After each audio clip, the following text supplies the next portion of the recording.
Let's not waste any more time. Hour two of this spectacular begins with this man.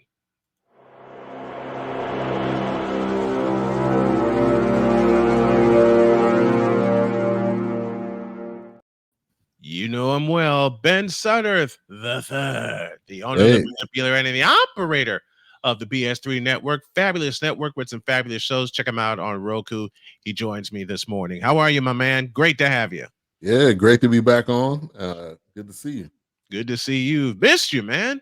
Missed Yeah, you. man. Yeah, it's been a minute. It's been a minute. I It's didn't know if it was gonna happen again. It's been a minute. Well, it's gonna is look, we got everything reorganized and it's gonna happen, and it's gonna happen very, very often. How about those Mavericks? Yeah, man. It's great to see him in the finals again. Obviously, the narrative on Kyrie and Luca, and it did work out.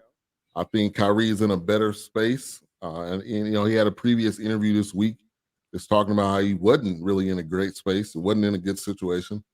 And so I'm excited. I'm excited to see them here. It's probably it's their biggest opponent of the year and of this playoffs with the Celtics. But I think they got a shot. I think they got a shot of winning it. They're not in the finals for nothing. Right. They are not in Yeah. the finals for nothing. They are one of the two best teams remaining in this playoff. And if you get Right. this far, then that means you do have a chance to claim a world championship. Mavericks making their first final appearance since 2011. Of course, they won that finals in Yep. 6 games against LeBron and the Miami Heat. Tell me something. What is the pulse of the Metroplex right now with the Mavericks reaching the finals? Yeah. It's electric. I mean, it's amazing. The Stars who lost in a game 6, but the city is electric. You look at the Rangers that just won. They're the reigning champ. You have the Stars that were in the conference championship, and now you have the Mavs who surprised a lot of people. A lot of people didn't want to keep Kid, and he's here. The GM ended up getting an extension, so it's a very exciting time, and the fans are ready to root on the Mavericks. Jason Kidd is the perfect coach for these Dallas Mavericks because he's been there. He was Right. there with them in 2011 when they won it all, and he's here with them now trying to win it all again as a coach. And I'll repeat your statement. Surprisingly, with Luca and Kyrie, it's worked out, and I can see where Kyrie is coming from in Mm. terms of not being in a good headspace when he first got there because so much had gone on around him. Yeah. So much was going Now on. Yeah. he's just playing basketball, and Right. you can see the light in his eyes. You can see the Mhm. desire in his eyes has returned. He really wants to win this. So kudos to Kyrie because he's right there on the cusp, and he's one of the reasons that the Mavericks are playing for a world championship. Yeah, 100% agree, and I think he's shown that if he has an opportunity to just play basketball, it's not in a big major city. He's not in Right. LA. He's not in New York. He's not in one of these areas where they're going to talk about everything that you do. And he just plays basketball, and the city of Dallas loves him. And he just has shown that given the right situation, he'll be great. And that's where he is right now.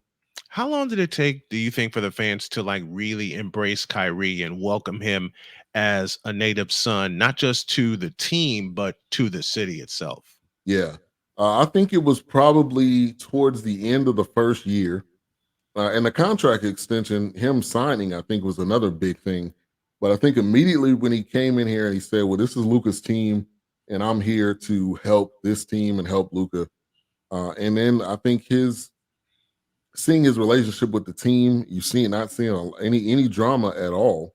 I think, yeah, towards the end of that first year, I think it definitely showed that he was welcomed by the city. And that's the maturity that the Mavericks needed from Kyrie for him to recognize this is Luka's team. Everything runs through Luka Doncic, who has been spectacular in these playoffs, by the Oh yeah, way, oh yeah, surprising a whole lot of people, myself included. I knew he was talented, but man, he has put this team on his back. But Kyrie is, really embracing the role of Robin and letting mhm, Doncic be Superman. He's just playing basketball, helping to guide this team, and a number 5 seed is playing for a championship. The Yeah, steadying force, and I talk about this all the time, as you know, the steadying force of a team is someone you probably wouldn't think would be the steadying force of the team. It's Kyrie Irving, and he's proving it right now. yeah, yeah. He's showing that I don't have to be the guy, but when I need to be the guy, I'll be the guy. Because it was, I think that was Game 5. He had Hmm. 4 points in the first half, which was more than what he had throughout the entire playoffs. So Right. if there's a need for him, he will do everything that needs to be done on the offense and defensive end. I.e., Anthony Edwards. Anthony Edwards had a tough series because he was guarding Kyrie. Hmm. And when you got to play both ends, it's going to take away something. And Anthony Edwards only had one, posterized dunk. And I was Right. on Gafford, but throughout the rest of the playoffs, I mean, he was dunking on everybody at any opportune time. So they're the perfect 1-2 punch that a lot of people didn't think it was going to work, but also it's a give and take, and they work well off each other. Ben Sutter the third joining us here on the program, and I tell you, it's talking about you're talking about a 1-2 punch. How about the 1-2 punch? Even though they lost in 6 games to the Edmonton Oilers, how about the 1-2 punch of the Dallas Stars, taking them back to a Western Conference final? But they ran into a tougher 1-2 punch after they Yeah, seized a 2-1 lead north of the border in Alberta. That kind of woke up Edmonton, don't you think, when they yeah, snatched it that did. lead? It did. And I think obviously McDavid and Draisaitl. I knew McDavid.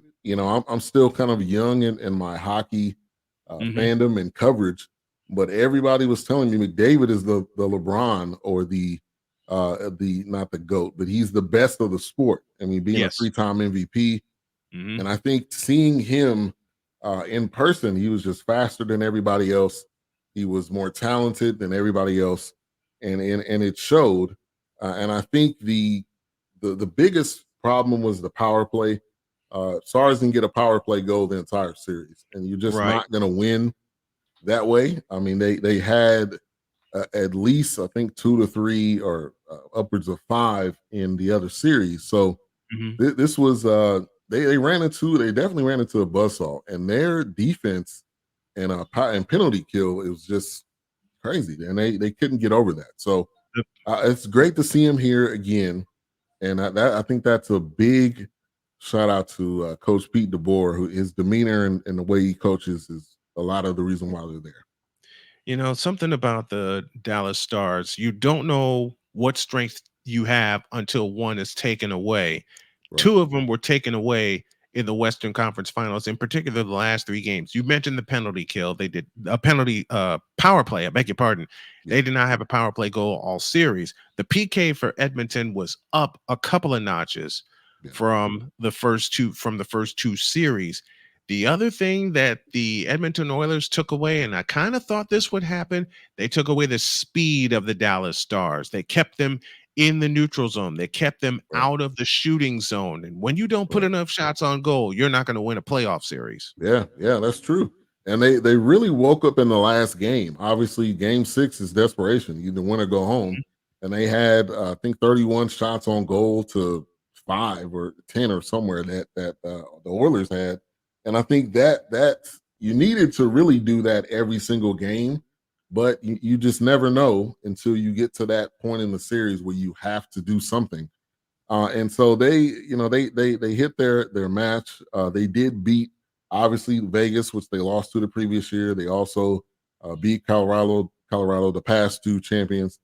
So I mean, obviously it's a tough loss. And knowing this is potentially Joe Pavelski's last year, you would hate that a guy like that doesn't get a championship, especially on a team like this. So it's heartbreaking, but it's good and bad. Making it to the conference finals twice, but losing. What do you think is next for the Stars? How do they get not only get back to the Western Conference Finals, but how do they get over the hump and get into the Stanley Cup final? Where Yeah, do they go from here? yeah. I think number one, you got to sign Chris Tanev. Chris Tanev came over in a trade.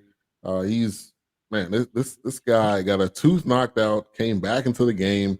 I don't know if I've ever seen anybody that tough. You know, in my young watching of hockey. And I think Matt Duchene bring him back, and really the youth.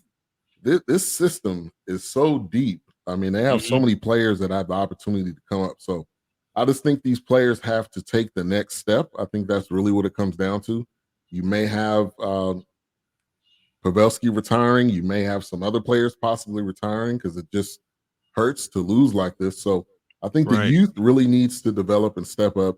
And you may need to adjust your special teams coach, if that's what it's called. I could be wrong, but you really got to adjust who that guy is, because Yeah. after to lose the way you lost and not getting a goal at all, somebody has to take the fall, and I think it's going to be him. I don't think it's going to be Coach DeBoer.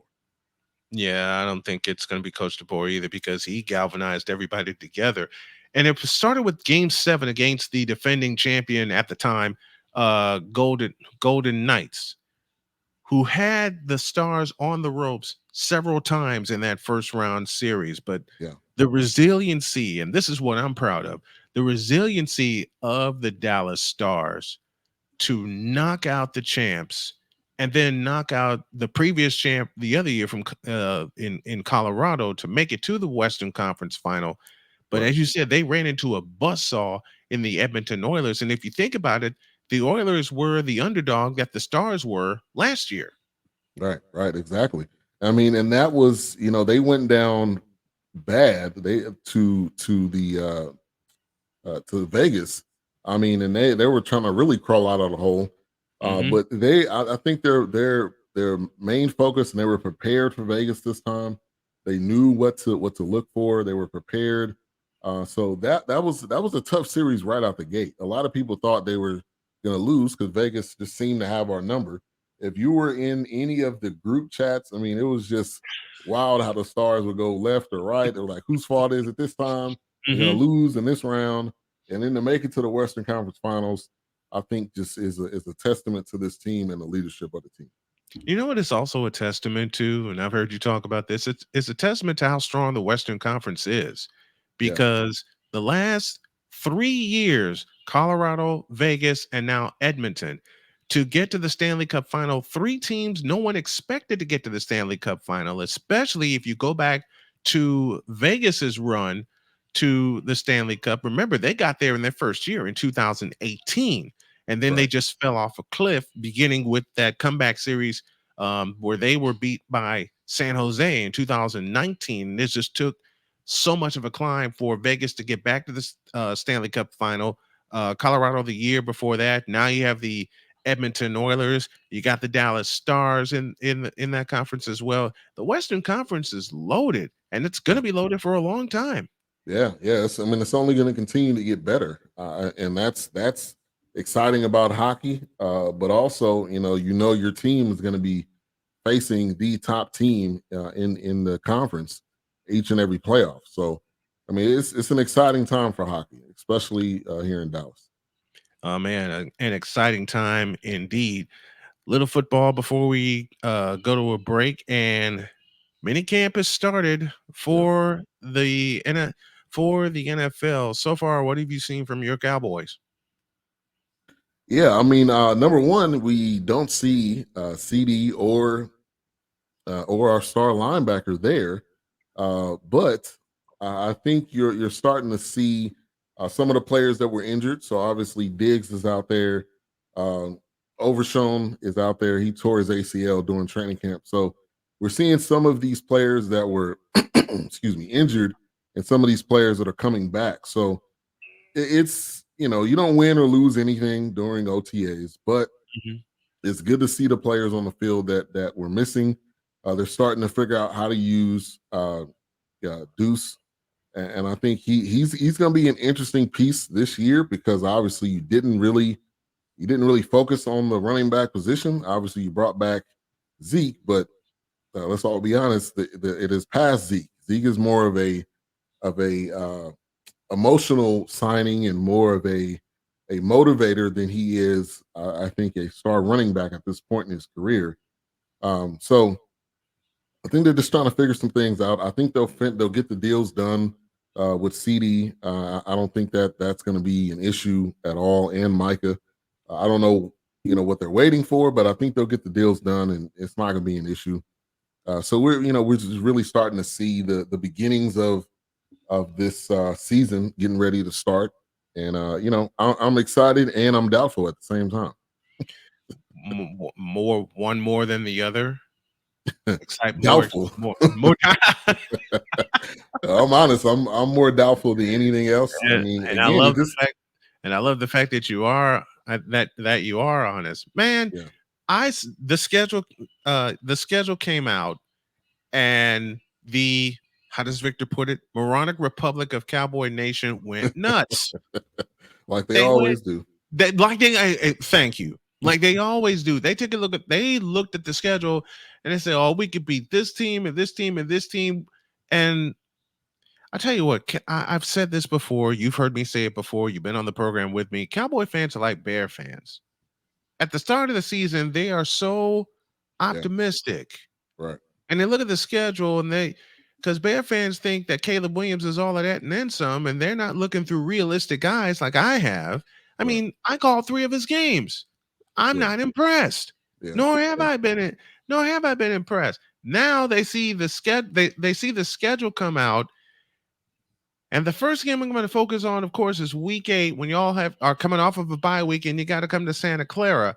I want to focus on that week for the simplest of reasons that the Moronic Republic has flooded my inbox saying Yeah. we got you, we got you this year. There's no way you're gonna stomp us like you did last year in week 5. You see this big toothy grin on my face? Right. Yeah. You hear this laughter in my voice. I mean, like you haven't beat them. You haven't even remotely got close. You've been embarrassed.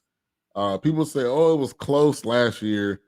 You still lost. At the end of the day, if you're not winning the game, Hmm.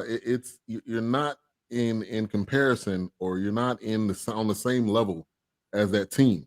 And 49ers are the 49ers. I mean, they figure it out every single year. I don't think it doesn't matter who's on that roster, especially on the defense. It doesn't matter. They're going to be as good or better than they were last year, and they still have an even better shot of still making it to the Super Bowl. So the Cowboys, you really got to go week to week. I mean, you can't look ahead. People coming out with their predictions. Some I agree with, Yeah, yeah. record predictions, and Mhm. I think it's going to be less games won than last year. I'm gonna go ahead and say that now. Just looking based on the players that you lost, looking based on the running back position, looking Mhm. based on the schedule alone, I think you're going to lose more games this year than last year, and you got a new defense, and so who knows how much of a difference that is. The excuse is already built in that it's a new defense, and we weren't able to prepare, and it wasn't the same thing. It was a learning curve, so And you know I'm those already ready excuses. for it. You and me both, man. Because you know the excuses are going to pop out like crazy. What did you just say a moment ago? They're already built in. Already These are built in built. excuses. They are built. They are built-in excuses, and looking at this schedule, the Chargers come to Dallas, the Saints come to Dallas. Of course, you got your two with your division foes, the Eagles, the Giants, and the Redskins. But Right. then you have Houston. You have Houston coming in. Yeah. You have Houston coming in, coming off of an AFC South championship Yeah. and a playoff win, Yeah. And adding a star receiver. and adding a star receiver. Absolutely. You got all those weapons coming in. Look, folks, this ain't 2 years ago when a Texans team was tanking to get a top pick. Right. These are Exactly. division champions you're facing right now. And this Right. is one of the toughest teams on the Cowboys schedule. Yeah, yeah. You're 100% right. And then you got Cincinnati, who is still, they had a rocky year last year, but they still Hmm. have Joe Burrow, and Yep. who knows what's gonna happen there. And you got your division teams that you got to face. It's never Yes. safe. I don't care It's who's no. the coach, the quarterback. Those games are never safe, and you can lose any one of them any given Sunday, Monday, Thursday. Speaking of division champions, not only do you have to see Houston, not only do you have to see San Francisco, you have to see Baltimore. And Baltimore's Yeah, coming into your house yeah. early. That's a scary game because Mhm. obviously Lamar and his talent, they just continue to be there in the mix every single year. I would compare him to the Steelers, knowing Yeah. their one of their great runs. They were always in the mix. And he's still had winning seasons, Tomlin. Yep. But yeah, I don't know how you stop Lamar. Adding Derrick Henry again, Mm. he's been who he was since he stepped on the field, and I'm talking about in his Pee Wee days. He was probably still the man, Yeah, he even though he was was. a boy, and then in college and high school and all that. So that's gonna be a hard team to stop. I don't care where you play him at, if you play him at home or not. So yeah, it's gonna be a it's not an easy game on the schedule. I know you're playing you're playing Cleveland in the first game, but it doesn't matter. It's not an easy game on the schedule. You still got to play Detroit. Mhm. You gotta. You already mentioned New Orleans. You play at Carolina. That may be the quote unquote easiest game on the schedule, but Yeah. that's one. Yeah. That's one That's game out of 17. 17, right. So you got a long season. You got to And take it all the one game at division a time. Yep, and all the division champions that we mentioned, Yep. Detroit, Houston, Baltimore, San Francisco, all of these division champions and a couple of former division champions are lying in wait Yeah. to see what the Cowboys bring to them. We're going to follow him all year long, and this man's going to help us out on the morning show like he always does. That's Ben Sutter the third, the man in charge of the BS3 network. Check out BS3 on Roku. Thank you very much, my brother. I love you very much. I can't wait to talk to you next week. This is going to be Yep. fun. Yep. Looking forward to it. Appreciate you. Thank you. All right.